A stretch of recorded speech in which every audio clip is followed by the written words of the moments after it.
अस्सलाम वालेकुम दोस्तों, मेरा नाम है कंवल और मैं एक नए ब्लॉग के साथ आई हूँ। आज मैं आप सबको बनाना सिखाऊंगी लच्छेदार पराठा। तो मैंने जैसे कि एक अदद पेड़ा ले लिया है। एक रोटी का आप अपने हिसाब से ले सकते हैं, मैंने एक पेड़ा लिया है। और अब मैं इसमें घी जो है वो लगा रही हूँ। इसमें हम 2 से 3 बार जो है वो घी लगाएंगे। घी लगाने के बाद हम इसे अच्छी तरह बेल लेंगे। घी लगाने के बाद हम इसमें थोड़ा सा खुशके को डाल रहे हैं और अब हम इसे रोल करेंगे। रोल करने के बाद हम इसे दोबारा से पेड़ा बनाएंगे। पेड़ा बनाने के बाद हम इसे फिर से रोटी की थोड़ी सी शेप देंगे।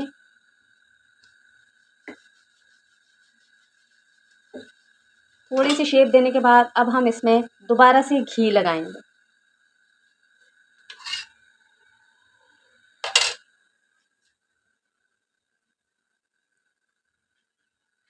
ये हमने इसमें दोबारा से घी लगा दिया है।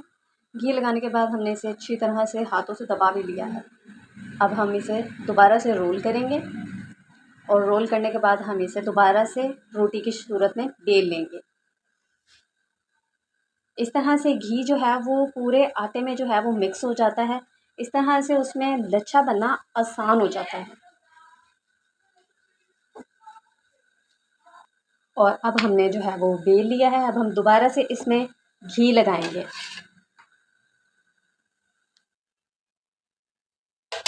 तवा हमने पहले से गर्म कर लिया है जो कि ओवर हीट हो गया है, तो इस टाइम मैंने उसकी आंच जो है वो थोड़ी स्लो कर दी है। अब हमने इसमें घी लगाया, हल्का सा खुशका स्प्रिंकल किया है। अब हम इसे दोबारा से रोल करेंगे। रोल करके इसका दोबारा से हम पेड़ा बनाएंगे। और अब ये पेड़ा बन चुका है और अब हम इसका पराठा बेलेंगे। ठीक है दोस्तों, पराठा मैंने बेल लिया है और अब मैं इसे तवे पर डाल रही हूँ। ये मैंने इसे तवे पर डाल दिया और अब मैं इसे पकने दूंगी।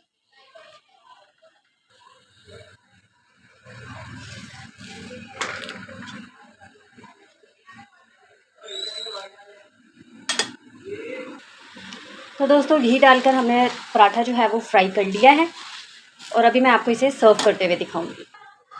और ये हमारा लच्छेदार पराठा जो है वो बिल्कुल तैयार है गर्मा गर्म। और अब हम इसे अपने ऑमलेट के साथ जो है वो खाएंगे। वीडियो देखने के लिए बहुत शुक्रिया। प्लीज़ इसे लाइक, सब्सक्राइब और शेयर ज़रूर कीजिएगा, इससे मेरी हौसला अफजाई होगी। अपना ख्याल रखिएगा। अल्लाह हाफ़िज़।